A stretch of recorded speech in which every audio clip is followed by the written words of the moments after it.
So interesting how all of that really played out, because while carrying 17 to 22 credit hours in a trimester system in upstate New York, the business I had actually built didn't necessarily revolve around me because I was in school most of the time. So I had to have crew leaders and people getting the crews out and people in the office answering the phones. But what happened is I started to look around my local market, and I was looking at what success looked like, the companies I highly respected. And several of them are still around to the day. But what I saw was there was a commonality of all these business owners that I thought were really successful in this upstate New York market. And what it was is that these business owners seemed to be the center of everything. They were doing all the estimates. They were taking the calls. They were running the finances. If there was a complaint or damage, they were taking care of all of that. So in a probably not really strategic move on my place, I started to emulate what these guys were doing after I got out of college. What I should have done is continue doing what I was actually doing.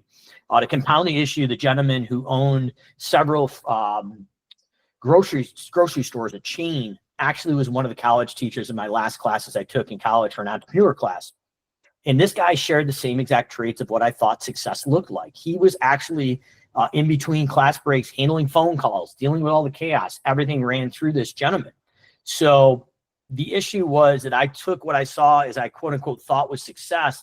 And literally once I graduated college, I became the center, the nucleus of all the chaos in my lawn care business. Fast forward a few years after that, ended up getting married to the girl I was dating through high school and college. And about 2 years into that, maybe a little less, she literally came home, believe it or not, on Valentine's Day and said, "Mike, I'm out of here. This business that you've built runs your life." So obviously after kind of hitting rock bottom, I either had to get rid of this business that I had built or fix it. So as you may assume, we went out and fixed it. So spending hundreds of thousands of dollars over probably 9 or 10 years, we went out and sought after all the best consultants and people around the world, even a guy in Brazil, for the marketing automations, the leadership, the finances, and all the different pieces. And right before I sold the business, it wasn't even on the market. A merger and acquisition group found us from all the Facebook and YouTube videos we've been putting out at that point.